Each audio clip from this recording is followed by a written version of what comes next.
Estás escuchando Milenio 3 por Aluca Nanica. 3:05, empezamos con mucho ritmo porque llevamos aquí, Carmen, mucho tiempo. A las 10 Buenas tuvimos madrugadas, Iker. Especial, además candente, porque el asunto de Belmez nunca deja de estar de moda, más aún con esas supuestas nuevas caras, que ha hecho que las partes más escépticas y más crédulas, con respeto para ambas, vamos a llamarlo así, se hayan enfrentado siempre dialéctica y positivamente de 10 a 11 en esos especiales que vamos a hacer, compañeros, los domingos durante todo el verano aquí en Milenio 3. Pero el informativo, la mesa de redacción, la actualidad, todo eso viene ahora de 3 a 4 como siempre, y hay un sinfín de noticias, un sinfín de historias, un sinfín de sucesos que queremos comentaros, lo que nadie suele comentar. Y además vamos a tener que viajar por diversas partes del mundo porque han ocurrido acontecimientos dignos de ser escuchados con muchísima atención. Como siempre, en nada del misterio, el comandante interestelar, don Charlie Carlos Nicolás, ahí donde todavía don Antonio Bravo, el maestro Antonio Bravo. Tenemos un montón de amigos por aquí, por cierto, que han venido a visitarnos, como Luis Álvarez, compañero de prensa al que le mandamos un fortísimo abrazo. Y bueno, estamos todos, son las 3:06.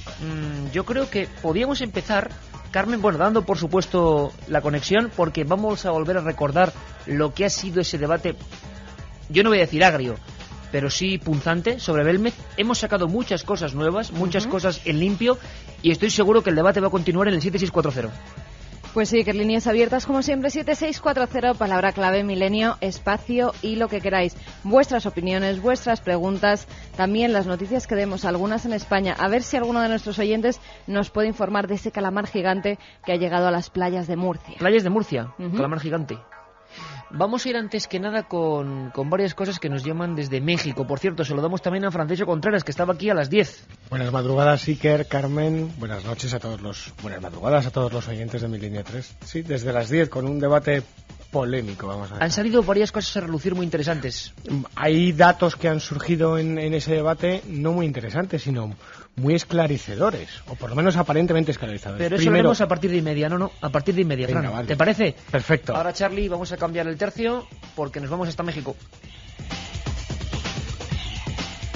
La otra realidad. Milenio 3, en la cadena SER. Por cierto, gracias, porque lo dijimos el viernes, no hoy, por ese Estudio General de Audiencias de Medios, el EGM, que siempre son un poco nuestras notas, y además en este tiempo tan turbulento de calor, especialmente, por los casi 700.000 amigos, ¿no?, que cada semana siguen Milenio 3, pero especialmente, y sé que a Charlie Nicolás de mucha ilusión, por este programa de 3 a 4 los domingos, un incremento de un 20% de audiencia, y estas horas que sabemos que para muchos, pues son difíciles, ¿no?, porque mucha gente que trabaja incluso de mañana se queda a grabarlo. Un abrazo muy fuerte para toda esa gente, ¿no? Claro que sí, que además estas noches que ya hace más calor, que apetece menos dormir, pues la gente se engancha a Milenio 3 y se ha producido ese incremento que nos ha llevado a ser líderes de audiencia. Líderes de audiencia hemos sido siempre. Ya, pero de nuevo, otra vez, hemos renovado. Aunque nosotros queremos ser líderes en amistad con todos vosotros, que es lo más importante, no el número sino la calidad, y eso sabemos que lo tenemos de nuestra parte. Por cierto, amigos, noticias frescas de última hora. Hace no mucho tiempo, exactamente una semana, ocurrió algo sobre México. Hacía mucho que no se escuchaba hablar de ese fenómeno que estaba como escondido hace demasiado tiempo, el fenómeno OVNI. Carlos, a ver si escuchamos. Así empezaban algunos informativos en diversas televisiones del país azteca. Algo se veía en el cielo de Veracruz, en Jalapa concretamente. Ahí estaban las imágenes y hasta el gobernador lo vio. Fidel Herrera se quedó literalmente boquiabierto cuando vio antes de un acto público ahí en Jalapa varias esferas en el cielo que cambiaban rápidamente de ubicación. No eran globos porque se movían muy rápido de un lugar a otro.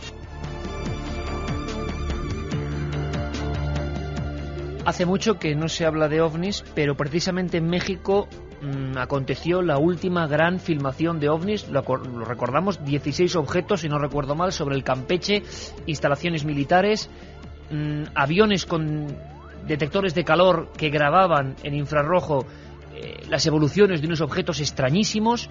Por cierto, que en España hemos recibido noticias importantes en Jaén y en Murcia. Precisamente antes hablabas de Murcia, Carmen. En Jaén y en Murcia, en las diferentes vías que luego daremos de contacto con Milenio 3, nos han hablado de luces, de dos luces en concreto, haciendo determinadas figuras en el cielo. En el cielo pasan muchas cosas y muchos satélites. Hay que ver qué es esto. Esto eran 14 objetos. Vamos a conectar con México, porque allí el país está francamente consternado. Ocurrió el día 24. Hablamos de gobernadores, de militares, de un acontecimiento militar que se detiene porque en el cielo están viéndose todo eso y se está grabando. Tenemos a Santiago Iturria, compañero de Televisa y compañero de ABC Radio México, para que nos cuente todo. Don Santiago, ¿cómo estás? Buenas noches. Buenas noches a todos ustedes allá en España. ¿Cuál sería tu primera crónica, Santiago? ¿Qué ha pasado? Efectivamente, el domingo 24 de junio, en la ciudad de Jalapa, Veracruz. Jalapa es la capital del estado de Veracruz. En la ciudad de Jalapa hay una ceremonia a las 10 de la mañana, en la cual participa el gobernador de Jalapa, el señor Fidel Herrera Beltrán, con algunos miembros de su gabinete, el departamento de policía de Jalapa, Veracruz, los medios están presentes, tanto los periodistas como los canales de televisión y gente invitada en general, en una ceremonia al aire libre, precisamente que tiene lugar en la Casa Veracruz, que está precisamente ubicada en Jalapa, en donde se lleva a cabo una ceremonia para hacer entrega al Departamento de Policía de Jalapa de las nuevas patrullas, patrullas para el Departamento de Policía. El mismo gobernador, Fidel Herrera, hace la entrega de esta serie de unidades al Departamento de Policía, cuando de pronto e intempestivamente toda la gente empieza a distraerse, empiezan a ver hacia el cielo, empiezan a señalar, se oye una serie de voces altas, toda la gente gritando, señalando, los mismos ayudantes y secretario del gobernador y inclusive los oficiales de policía presentes, todos empiezan a voltear arriba. Bueno, ¿qué está pasando? Se interrumpe la ceremonia, se interrumpe debido a este incidente inusitado, y se dan cuenta que en el cielo, era un día muy claro, este día viernes, precisamente 24 de junio, un día muy claro, se dan cuenta que en el cielo aparecen una flotilla de objetos voladores no identificados, se alcanzan a contar entre 14 y 20, todo el mundo lógicamente emocionados, algunos de ellos inclusive estaban un poco nerviosos, y se suspende la ceremonia, los mismos medios, los mismos periodistas empiezan a tomar fotos, los dos canales de televisión de las cadenas importantes de México inmediatamente empiezan a videograbar el evento, y el mismo gobernador, Fidel Herrera, ante lo inusitado del incidente, lo único que se le ocurre es decir en el micrófono: los marcianos, parece que los marcianos llegaron ya. Esta es una alusión a una canción muy popular aquí en México de los años 40 de cha-cha-cha, que se llamaba precisamente así. Tenemos en el estudio a Francisco Contreras, que quiere preguntarte algo. Correcto, claro. Buenas noches, Santiago, buenas tardes. En buenas México, noches y buenas tardes. Buenas noches para ustedes. Para que los oyentes se hagan una idea, ¿cuál era el vuelo de esos objetos que todo el mundo ha podido ver en el informativo nacional de la televisión azteca? Eran 14 objetos, pero que se estuvieron observando durante 30 minutos. ¿Tenían algún tipo de vuelo? ¿Formaban algún tipo de formación o estaban estáticos?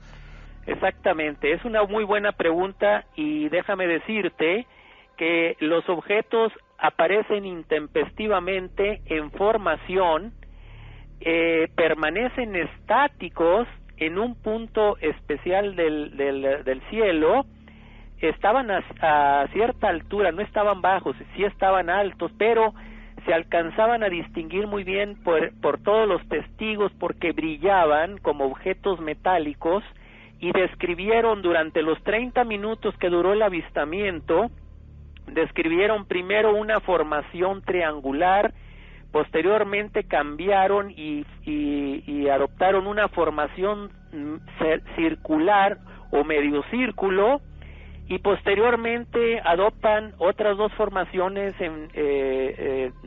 como una especie de símbolo. Durante todo este tiempo, la gente se dio cuenta, inclusive los mismos medios, Televisión Azteca, los periodistas, de que no eran globos, porque los globos, como todos nosotros sabemos, pues simplemente se los lleva el aire, sobre todo a esas alturas. Inclusive a esas alturas pues los globos explotan porque tienen cierta sensibilidad a la altura. Ahora, ese día en especial, esa mañana de viernes junio 24, había viento precisamente ahí en ese lugar en Jalapa, y bueno, pues todos estos elementos definitivamente descartaban que se trataran de globos. Invariablemente, del tiempo que duró el avistamiento, media hora, y además de que durante todo ese tiempo permanecían estáticos y el único cambio que hacían era para cambiar de formación. O sea que actualmente, a estas horas de la tarde en México, de la noche en España, Santiago, ¿se ha dado alguna teoría? ¿La de los globos ha salido? Siempre que ocurre un fenómeno de este tipo, ¿surgen teorías determinadas a explicar el caso más o menos bien? Ahora mismo, ¿la gente con qué teoría se queda? Pues mira, evidentemente, dada la naturaleza del fenómeno, pues evidentemente resulta controversial. Ya de por sí el fenómeno OVNI es controversial, pero bueno, vamos, si tú ves y si la gente, los testigos ven, digamos, ya una flotilla, una formación de 20, 30, 50 objetos en el cielo, pues definitivamente que pues es un reto, ¿verdad? Inclusive para el sentido común. Lógicamente, la primera idea que le puede venir a las personas o a la gente, a los testigos, pues es tratar de pensar, bueno, se tratará de globos porque, bueno, pues es quizás el único parámetro de comparación que se nos podría ocurrir en ese momento, pues para tratar de dar una explicación lógica. Sin embargo, este fenómeno de las flotillas que se ha venido presentando en México desde 1992 y que en los últimos meses de los últimos 2 años y recientemente en los últimos 2 meses se ha incrementado de una manera verdaderamente inusitada.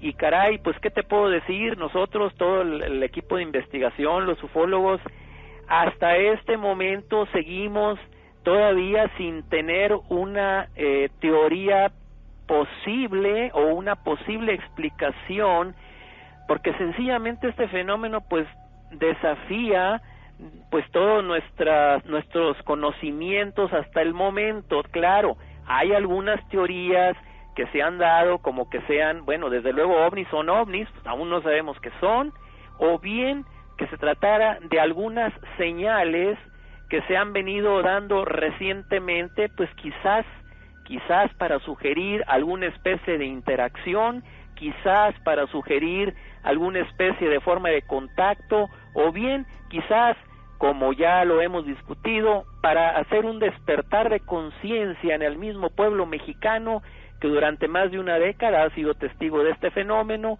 Y bueno, estas son las teorías, como te digo, más cercanas que pudiéramos nosotros estar inclinados a proponer, pero en la inteligencia de que siempre serán teorías, no estarán basadas en un hecho real, porque el fenómeno sigue aún sin explicación. Santiago Iturria, compañero de Televisa, de ABC Radio, y como veis, excelente cronista. Mil gracias por traernos la voz viva desde ese país hermano, desde México, con un fenómeno que queremos también difundir aquí en España. Cientos de miles de amigos te acaban de escuchar y estoy seguro de que cada uno tendrá su opinión. Lo que sí te pedimos, Santiago, es que si hay nuevas noticias, por favor, tenernos muy bien atendidos, porque será un placer conectar con vosotros, porque algo parece que está ocurriendo. No sabemos el qué, pero desde un tiempo a esta parte algo está pasando en los bellos cielos mexicanos. Un abrazo muy fuerte, Santiago.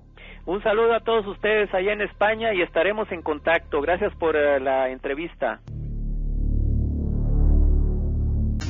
3:20, 28,2 grados, muchas noticias y muchos comentarios en el 7640 después de escuchar a Santiago Iturria de lo que estaba ocurriendo, de lo que estaba pasando en México. Pues sí, que muchas opiniones sobre los ovnis mexicanos. Laura desde Puerto Llano nos dice: me parece impresionante lo de Jalapa y las teorías que dan. Yo vi un objeto metálico enorme posado en una montaña que desapareció de repente. Esto nos lo dicen desde Ciudad Real. Desde Puerto Llano, sí. Habrá que hacer dentro de poco un sondeo, Francisco, de casos españoles de los oyentes. Sí, recuperar algunos completamente desconocidos.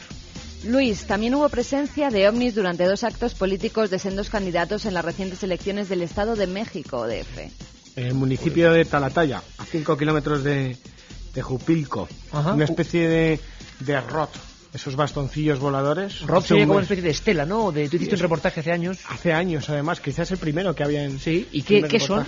Se especulaba que podrían ser animales incluso, ¿no? Se llegó a decir. Ronda entre la ufología y la criptozoología. El caso es que en algunas videograbaciones, sobre todo la investigación la introdujo, o la primera persona que habló de ellos fue José Escamilla, un productor de televisión, concretamente con unas grabaciones que se obtuvieron en el sótano de las golondrinas de México. El caso es que tú pones a grabar la videocámara y de repente aparecen como una especie de bastoncillos voladores cruzando la pantalla muy rápidamente. Varios científicos han determinado que no son insectos, que no coincide con el vuelo de ningún insecto pasando por la cámara.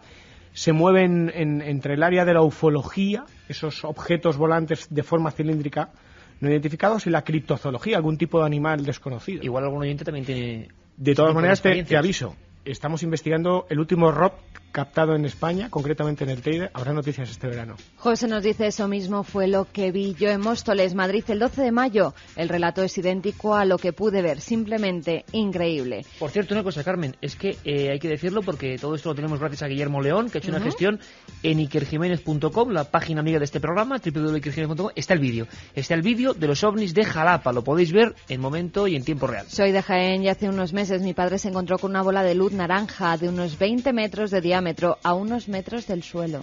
Como siempre, abrimos las líneas y el tema ovni puede estar más o menos soterrado. A mí hace poco, no sé quién me hacía una conclusión, una reflexión que me pareció interesantísima, por lo lógica y por lo absolutamente cotidiana, y es: si los ovnis tengamos la base de que son imaginaciones, vamos a llamarlo así, imaginaciones populares, siempre estarían viéndose ovnis y tendríamos noticias de ovnis constantemente. Pero no, hay un fenómeno que requiere de eso y que a veces desaparece por completo. Desde hace más o menos un año, con los casos de junio del año pasado, no pasaba nada y de repente pasa ahora.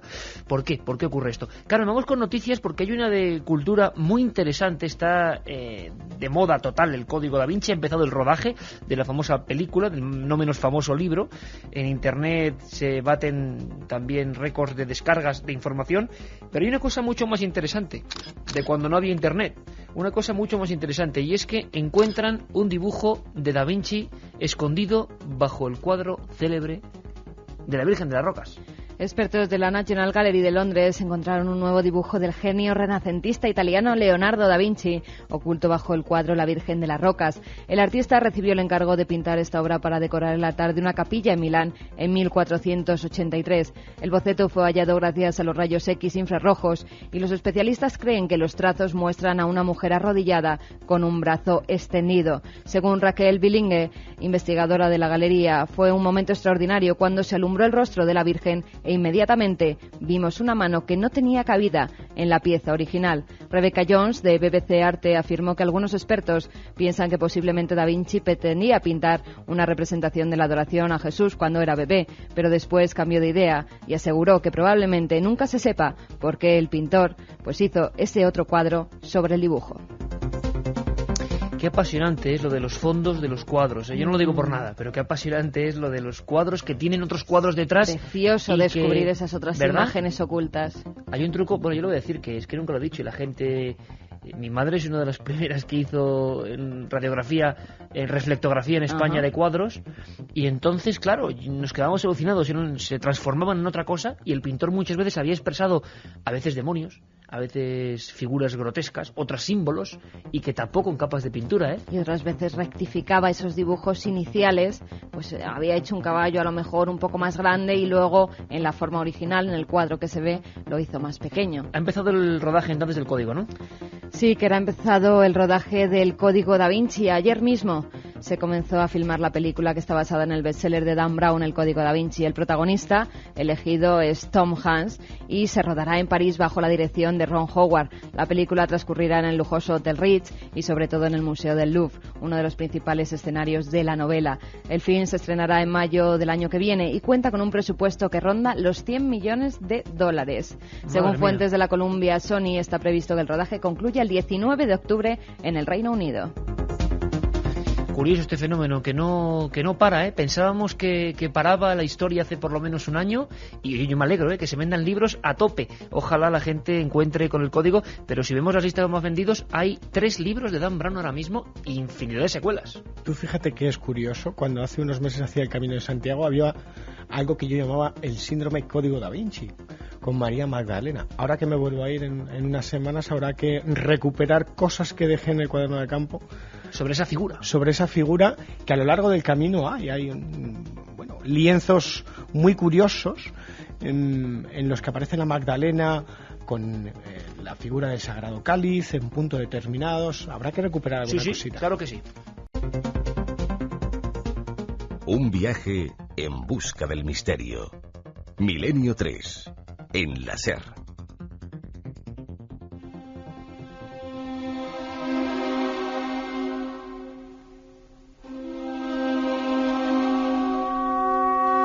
Tres y 27, estamos aquí, un grupo de amigos dentro de la nave del misterio. Charlie, Carlos, Nicolás, que cambia el ambiente y lo hace porque tenemos noticias que nos llevan a un mundo más tenebroso. A ese mundo que nunca acabamos de comprender del todo, a ese mundo que sigue siendo polémico y especialmente por eso volvemos a abrir 7640, palabra clave de Milenio, porque queremos saber si la audiencia de ahora... Claro, hemos hecho un programa a las 10, Milenio Debate, atentos todos a las 10, estaremos todo el verano, los domingos. Pero claro, no sabemos si la audiencia de ahora, después de haber analizado todo lo que se ha dicho, puede pensar distinto. Vamos muy rápido. El 23 de agosto del 71, eso lo sabéis todos los milenarios, aparecen unos rostros en una cocina de Jaén que llevan 35 años casi de pruebas. De pruebas de lo más diverso. Aquí han hablado los notarios, el CSIC, han hablado las personas que intentaron asfixiar y lo consiguieron, ese fenómeno, por un mandato de las más altas órdenes políticas españolas de la época. Era un fenómeno que molestaba, un fenómeno que tiene un momento álgido cuando, diversos rebrotes, caras espantosas, cuerpos mutilados a veces, fetos con cordones umbilicales, mujeres desnudas y... Más o menos hacia los años 90, cuando el tema estaba absolutamente desenterramos un grupo de amigos, un grupo de investigadores, de especialistas, el interés por el asunto, sobre todo con el reverdecer de algunas teleplastias. Una de ellas era la mujer desnuda que salía de esa cocina humilde, calle para siempre, aunque se ha cambiado el nombre hasta ponerle María Gómez Cámara, como la dueña de la casa, la calle Rodríguez Acosta, para siempre, para todos los que seguimos este fenómeno. Hacia octubre del pasado año todo era silencio, un silencio respetuoso por la muerte de María Gómez, la dueña, la persona que sola convivía con esas caras, y de repente suena un estallido brutal, un chupinazo de vértigo, Carmen, cuando se habla en toda la prensa, en todas las televisiones, a nivel nacional, de que hay nuevas caras en Belmez, pero no en esa casa, no en la casa de siempre, no en la casa ya vacía, sino en una casa en la calle Cervantes, donde había nacido esa mujer extraña, María Gómez Cámara, a la que mandamos un abrazo, esté donde esté ahora mismo. María se llevó su secreto, nadie sabe ni puede demostrar exactamente cómo están hechas las caras, y nosotros, el día 15 de octubre, damos la primicia en este programa, nuevas caras, nos informa la Guardia Civil, lo hemos escuchado a las 10 de la noche. Y por fin, después de mucho tiempo, escépticos y menos escépticos se han enfrentado porque hubo una polémica sensacional. Todos los programas, todas, y no del misterio, sino de contenidos normales y corrientes, debatieron sobre si era un fraude orquestado o no. El tema era muy grave. Se acusó, por parte de un periódico, de que un grupo de cazafantasmas, así lo decían, había inventado este asunto con el Ayuntamiento de Belmez, unas nuevas caras en otra casa para promover el turismo. Acusaciones gravísimas. Hemos dejado 8 meses de descanso, se nos prometieron análisis de esos trozos de caras, Francisco estuvo en el levantamiento de esas caras, Milenio 3 no ha estado delante de las caras por una decisión propia de este equipo, de esperar los acontecimientos, de tener las pruebas, de ofreceros objetivamente lo que hay. Y con ese panorama, esta noche a las 10 ocurrían cosas como esta. Va un rápido resumen porque queremos seguir escuchando vuestras opiniones. El tema creo que es suficientemente fuerte. Empezábamos con Lorenzo Fernández, revista Enigmas, que sin duda ha sido la que más se ha implicado con este asunto. ¿Qué opina desde el punto de vista de la prensa especializada que ha seguido este tema? ¿Cómo está el asunto? ¿Qué son esas nuevas caras?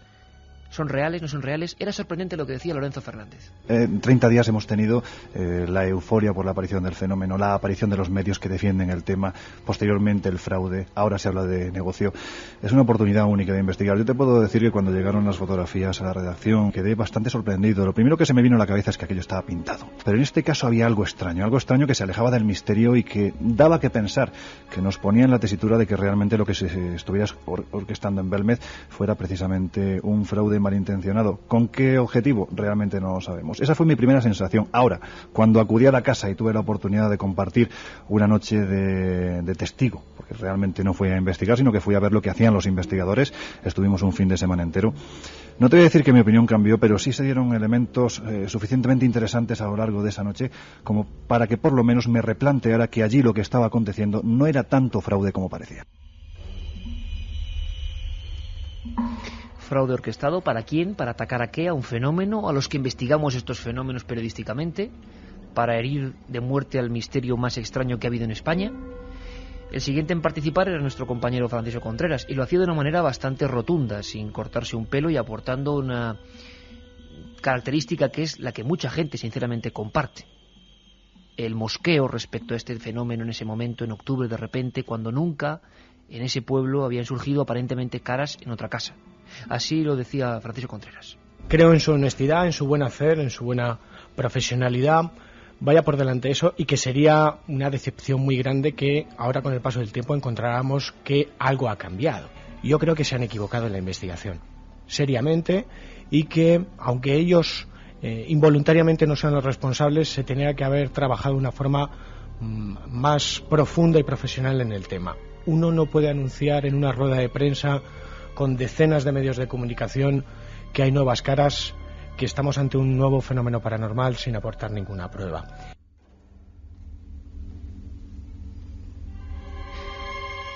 Efectivamente hubo una rueda de prensa multitudinaria.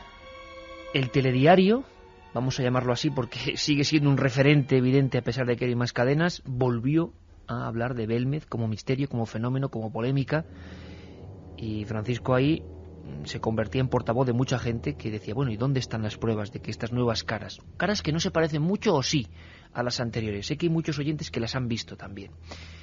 Se aludía a un grupo de investigación que se encerró en esa casa. Es la Sociedad Española de Investigaciones Parapsicológicas, y a su favor, sin quitar ni poner nada a nadie, hay que decir que siempre Pedro Amorós o las personas de este núcleo investigativo, cuando les hemos llamado, han estado valientemente dispuestos a dar todas las pruebas, a hablar delante de los micros, y cada uno saca su conclusión. Los investigadores que se mostraron escépticos y que empezaron a decir que esas caras se podían hacer con agua y aceite y que eran un fraude, hay que decirlo también, los hemos llamado y no han querido intervenir en los dos últimos debates cara a cara. Pedro Amorós nos daba una primera primicia interesantísima. La primera es que había una denuncia. Se ha hablado mucho, Carmen, en todo este tiempo de las denuncias. Denuncias gravísimas contra medios de comunicación nacionales por el asunto de Belmez. Que publicaron también en sus medios, el periódico El Mundo en este caso. Javier Cabanilles publicó pues de todo contra Pedro Amorós, contra su grupo, contra el SEIF, y por esa causa decía que había hecho un fraude, tanto la alcaldía de Belmez fraude consciente. Fraude consciente, tanto la alcaldía de Belmez como Pedro Amorós en sí, y Pedro por ello ha interpuesto las demandas. Pero no sabíamos nada de cómo eran. Es la primera. ¿Y contra quién eran? La primera demanda, yo creo, a nivel paranormal en España, vamos a llamarlo, en un asunto de este tipo, que la sorpresa es que ha sido admitida a trámite. Había muchos núcleos, digamos, del mundo más o menos escéptico, patrio, que se reían, ¿no?, de esta historia. ¿Dónde están las denuncias? No había denuncias, todos decían que era falso, que eran denuncias fantasmales, nunca mejor dicho. Porque se había convertido en un ataque al gremio, ¿no? Pero lo cierto es que por el titular, las nuevas caras de Belmez fueron falsificadas por unos cazafantasmas en complicidad con el ayuntamiento. Es muy grave. Se ha admitido a trámite. Escuchamos a Pedro, que por vez primera da nombres, datos de la primera denuncia de un tema de este tipo del misterio en España, que va a ser analizada en un juicio.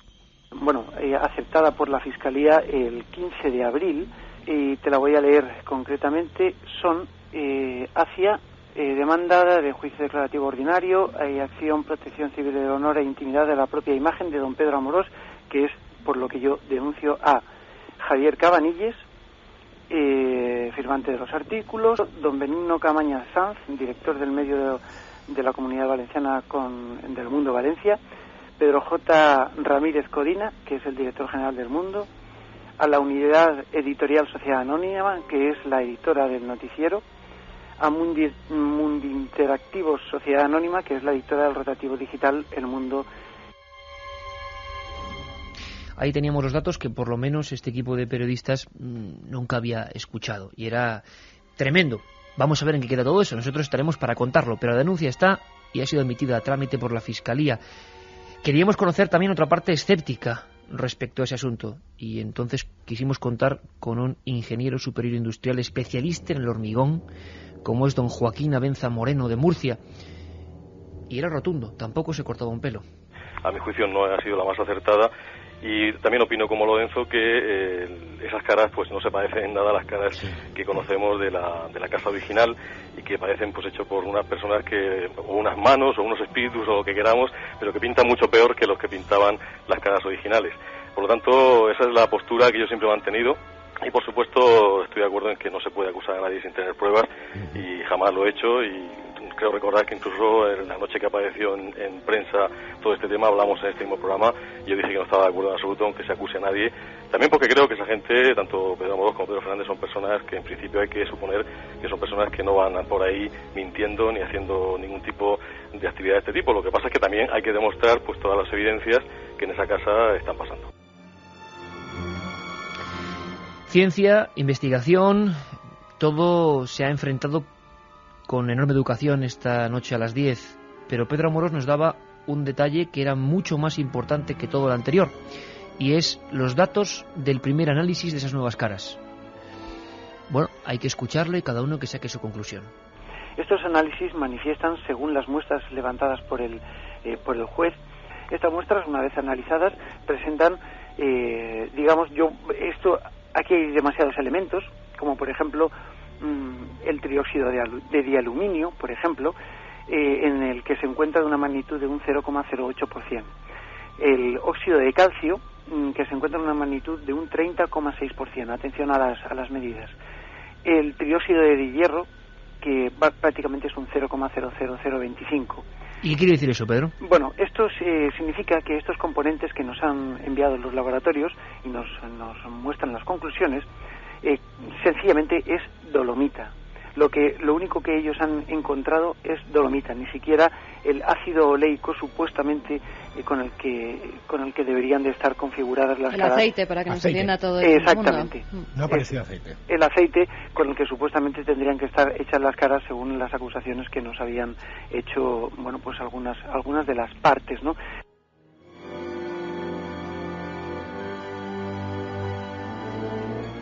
La otra realidad. Fenómenos extraños. Misterios sin resolver. Milenio 3. En la SER.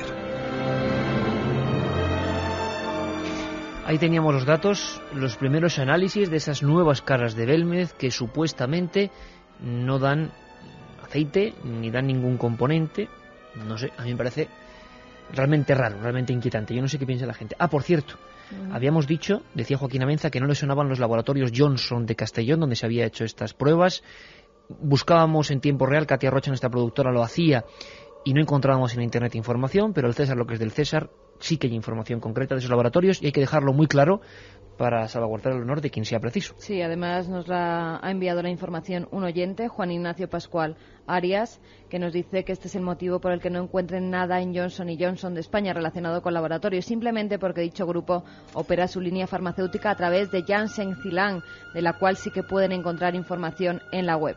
Su prestigio y profesionalidad está muy por encima de otros laboratorios farmacéuticos, y efectivamente nos facilita toda la web y toda la información. Y pues claro que sí, hay que decir que Pedro Amorós ha llevado a realizar los análisis a un laboratorio que efectivamente existe. ¿Cómo te quedas, Francisco, escuchando el veredicto de los análisis? Y ahora escuchamos a la gente. Bueno, hombre, yo creo que ninguno de nosotros somos quienes para enjuiciar, dar juicios de valor, ¿no? Nuestra opinión incluso tiene que quedar al margen. Entiendo que tenemos que ser la voz de los oyentes, ¿no? Yo soy la voz en estos meses de páginas web, de foros, de emails, y la verdad sigo insistiendo en que para mí es para felicitar a Pedro Amorós y a Pedro Fernández, que publiquen esos análisis, que den los nombres de los laboratorios, a ser posible de los especialistas que han hecho los análisis, y que, bueno, detallen con pelos y señales qué clase de análisis han hecho y qué tipo de análisis. Igual de es para estar contentos lo que ha anunciado Lorenzo en exclusiva, en primicia, que hay un grupo multidisciplinar trabajando en la calle Cervantes número 7. Recordemos que estamos hablando de las nuevas caras, no que las han viejas, surgido en otro edificio de Belmez, no tiene nada que ver con las caras de Belmez de toda la vida. Y que, como dice Joaquín Avenza, es verdad que parecen mucho más toscas y de peor factura que las viejas. Y además Lorenzo da un detalle interesantísimo, que está trabajando con notarios. Parece que Belmez es cíclico, está ocurriendo todo lo que ocurrió en los años 70. Lo recordábamos de 10 a 11. En el 74 hubo un proceso en Málaga para intentar acabar con el fenómeno, el proceso a las caras de Belmez. Que es lo mismo que hicieron determinados investigadores con aceite y agua. Exactamente, una demostración. que se celebró en el Teatro Cerrado de Calderón. Yo he podido hablar con los investigadores y con los periodistas que realizaron pruebas. Yo he podido hacer esas pruebas y efectivamente consigues caras de Belmez, pero todo aquello se acabó, se sepultó cuando el doctor Alonso del Departamento de la Universidad de Valencia de Cerámica y Vidrio demostró que no había ninguna sustancia para manufacturar esas consigues caras de Belmez, entre comillas, porque no se parecen en duran nada a las 6 meses. originales. Exacto, no, a las pero originales de la casa. No, en nada, Francisco. Bueno, yo he visto al pelao, imágenes. a la pava no se parecen en nada. Lo que sí es cierto es que parece que vuelve a pasar lo mismo. Surge un nuevo fenómeno. A mi modo de ver, la investigación fue todo muy rápido. Se anunció ante muchísimos medios de comunicación. Por ahí me he guardado un par de sorpresas que no se han escuchado a las 10 y que quiero que analicéis. Antes quiero saber qué dice la gente en el 7640, por favor. Pues nos dice Diego desde Pontevedra, diría que esas manchas no las ha hecho nadie y que hay gente que debería informarse más. Hasta luego y seguir así. Es todo un negocio, como las apariciones del higuerón. Nos dice un saludo José desde Lora del Río, Sevilla. Sigo con el pelo de punta cada vez que habláis de las caras de Belmez. No es fraude. He visto esa casa muchas veces y sé lo que veo, o eso creo. Magnolia desde Córdoba. Yo creo que Magnolia se confunde con la primera casa, con la de María Gómez Cámara. Yo creo que las nuevas son un fraude, pero no de Pedro Amorós, nos dice Ana desde Parla. Yo fui a ver las caras y me impactó mucho. Desde ese día no duermo bien. ¿Le ha pasado a alguien que las haya visto? A mí. La primera vez que encontré las caras, la primera vez que yo me encontré con las caras... Creo que todos hemos soñado con las caras. Yo soñaba con las caras. Hombre, el primero fue el marido de María Gómez Cámara. Hay que reconocer que Juan Pereira Sánchez, un hombre robusto, un hombre, murió en esa habitación viendo cómo las caras sonreían a su alrededor. Y eso es así. Eso es así. Ese grupo de investigadores que descubren de algún modo las segundas caras en la casa donde nació María y no en la antigua, pasan una serie de experiencias. Y de esto no hemos hablado de 10 a 11. Me gustaría saber por lo menos vuestra opinión y la de la gente. Vamos a ver. Estas caras surgen de casualidad aparentemente, en una casa que estaba a la venta, que al final no se ha vendido. Hay dos caras, escuchábamos a las 10 a Diego de la Guardia Civil de Belmez, muy nervioso, contándonos cómo se había formado casi delante de ellos unas caras que además parecieron unos guardias civiles, con un tricornio, unas caras un poco extrañas. Pero los investigadores que hicieron de cronistas para Milenio, incluso esa misma noche, o horas después, vivieron experiencias dentro de esa casa. ¿Hasta qué punto esto es subjetivo o no? Escuchamos ahora a Luis Mariano Fernández, uno de los integrantes de aquel grupo de investigación, que nos cuente qué es lo que vivieron para poder analizarlo. El primer fenómeno que se produce después de la grabación de las psicofonías, justo cuando apagamos los aparatos, por la posición en que yo me encontraba, yo vi que efectivamente la silla se desplazó 25 centímetros, lo vi con mis propios ojos, y luego el chirriar metálico contra el suelo. En ese momento, claro, yo miro a Pedro Fernández, que me mira de frente, miro a Pedro Amorós, que me mira también, y fuimos los tres testigos del movimiento de la silla. Eso fue algo increíble, que nos puso los pelos de punta, imagínate la situación. Y luego cuando apagamos las luces, escuchamos un tic-tac, no permanente, pero sí de vez en cuando un tic-tac como de un reloj, y los tres al unísono nos dijimos, estamos escuchando lo que estamos escuchando, un reloj. Encendimos las luces, buscamos por toda la casa y no encontramos ningún reloj. Y otra cosa muy curiosa, que esto ya podría ser un poco parte de la obsesión o del momento, por qué no decirlo, un estado alterado de conciencia por lo que estábamos viviendo, cerrábamos los ojos en la oscuridad los tres y veíamos las caras de arriba, los rostros de arriba, y a los tres al unísono nos hacíamos el mismo comentario, oye, que cerramos los ojos y vemos las caras, ¿no? Otro fenómeno que se produjo esa noche, recordaréis, fue cuando bajamos el colchón de la planta de arriba y por las escaleras y escuchamos un estruendo, un golpe fuerte en la puerta de la casa desde el interior. Ese fue el primer fenómeno que se produjo. Es decir, es que hubo todo tipo de fenómenos. todo tipo de fenómenos, Luis Mariano Fernández, y también tenemos a otro Fernández, Pedro Fernández, también de la Sociedad Española de Investigaciones Parapsicológicas, que estaba allí esa célebre noche ya para lo que es el mundo de la investigación. Bueno, no sé qué opiniones podéis tener, pero esto es lo que contaban ellos, repito, en el momento en que se estaba descubriendo en aquel lugar esos rostros. Eran aproximadamente las 5:15. Pedro Amorós nos dijo, bueno, chicos, vamos a descansar un ratito porque a pesar de los nervios, evidentemente, después de haber presenciado ese movimiento de objetos, después de haber incluso olido en un momento determinado pues un olor muy, no sé si llamarle característico, como si fuera de una persona mayor, después de haber oído carreras continuas por encima de nuestras cabezas, pues ya decidimos evidentemente apagar las luces y nos apostamos todos en el laboratorio improvisado de aquel salón. Y serían aproximadamente las 5:15 de la mañana cuando yo estaba pues acostado en el suelo sobre unos cojines y improvisando pues una cama, un lecho de descanso, cuando en ese momento pues noto una ligera presión en el gemelo de la pierna izquierda. Yo en ese momento estoy completamente despierto, estoy pensando en lo que ha pasado, estoy incluso recordando las imágenes que acababa de ver prácticamente en la cámara de arriba, y noto cada vez más, 5 o 6 segundos, yo estaba siendo consciente de que algo me estaba agarrando, noto esos 5 dedos como se van posando poco a poco en el gemelo, como si me quisieran decir, sí, estoy aquí, realmente estoy aquí. Elevo la cabeza para ver qué es lo que me estaba agarrando. Lo único que veo es que mi pantalón estaba completamente arrugado y ni una sola mano física estaba tocándome.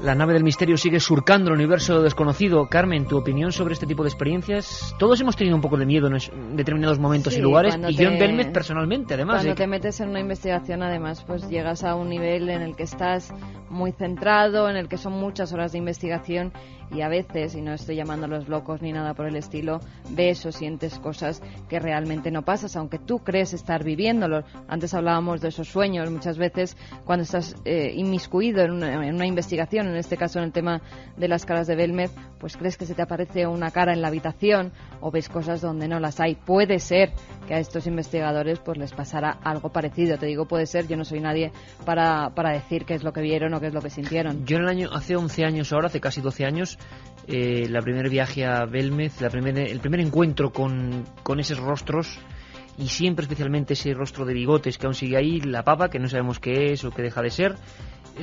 Sí, a mí en sueños se me aparecía rondando constantemente con esa sonrisa, y a las personas que vinieron conmigo, a Lorenzo, que estuvo ahí, igual, ¿no? Me acuerdo que habíamos... Ya es más raro que se materialicen cosas o se muevan, incluso lo de los pasos, puede ser cualquier gato que ande por los tejados, o incluso que yo ahí dejo y lanzo la cuestión, que alguien les esté gastando un tipo de broma, sí, entre comillas. Eso sería más misterioso todavía. Francisco. Sí, hombre, en cuanto a las experiencias, todas son subjetivas, ¿no? Y yo, que he podido estar en unas cuantas casas encantadas, también he vivido cosas vamos a hablar increíbles, de casas encantadas, entre comillas, ¿no? Lo cierto es verdad es que el testimonio de Pedro Fernández a mí no me ofrece ningún tipo de lugar a dudas. Además, he podido entrevistar en diferentes ocasiones a varios miembros que estuvieron esa noche, y 2 o 3 personas coinciden en los mismos testimonios. Hay un detalle muy significativo, y es que cómo comienza esta investigación. Parece que todo el mundo lo ha obviado, y es que son Ana y Felipe Gómez, las dueñas, sobrinas de María, las dueñas de la casa, las que se ponen en contacto con Pedro Amorós, porque una de ellas está teniendo sueños en el que su padre aparecido les llama la atención. Ojo, que la clave del misterio podría estar en esa llamada. Es decir, bueno, esa llamada es porque esa mujer está obsesionada con ese libro, con Tumba sin nombre, hay que decirlo, porque se lo dice a Pedro Amorós, y está obsesionada porque se cuentan una serie de cosas de su familia y sueña.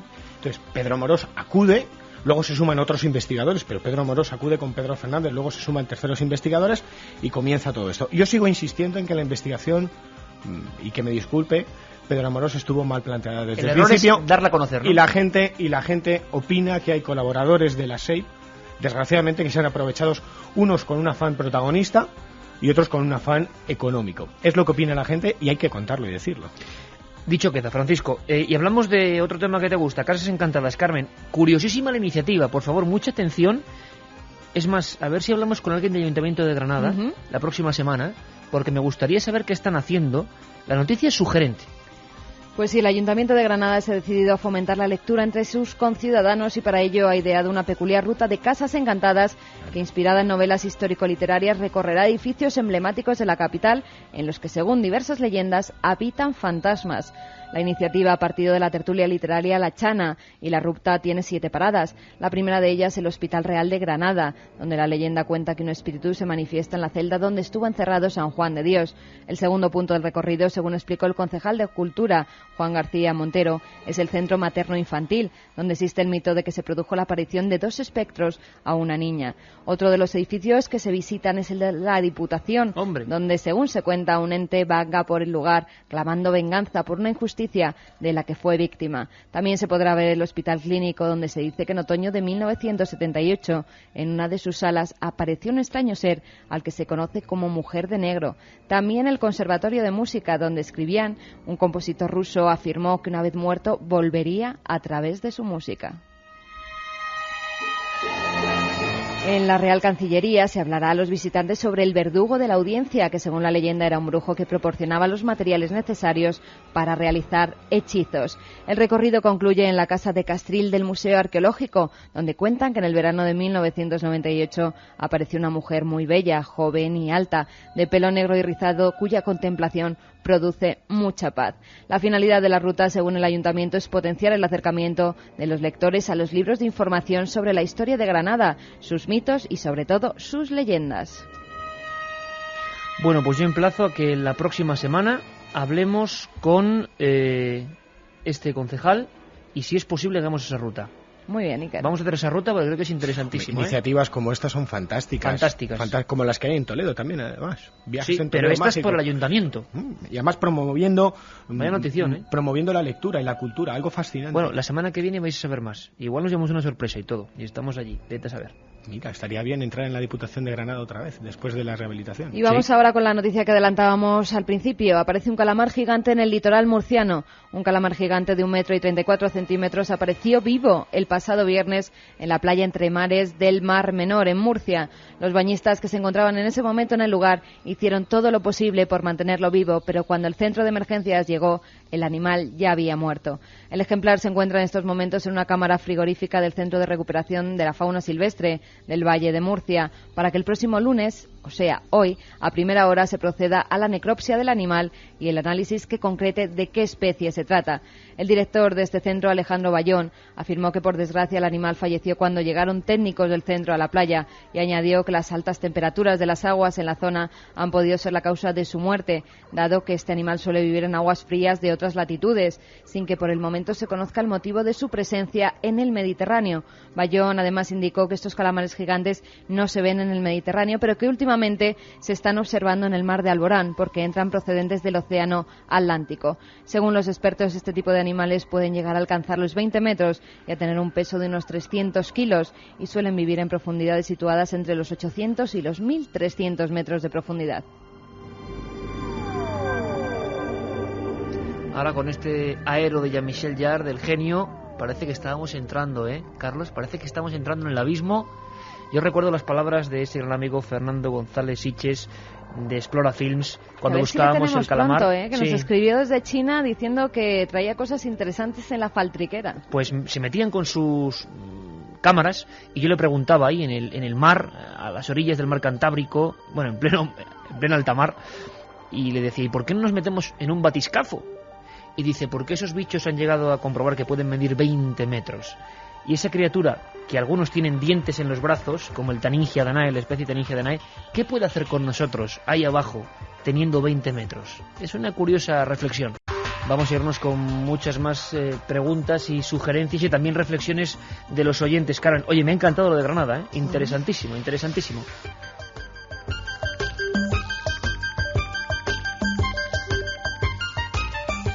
Somos Aladne y Naikari, 2 chicas de Bilbao. Nos estamos acongojando con el tema de soñar con las caras.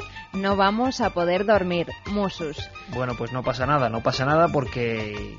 Nada, son sueños y los sueños. Andrés desde Zaragoza, creo que se han aprovechado de la bondad de Pedro Amorós. Por lo que estoy escuchando es más por motivos económicos que por lo misterioso.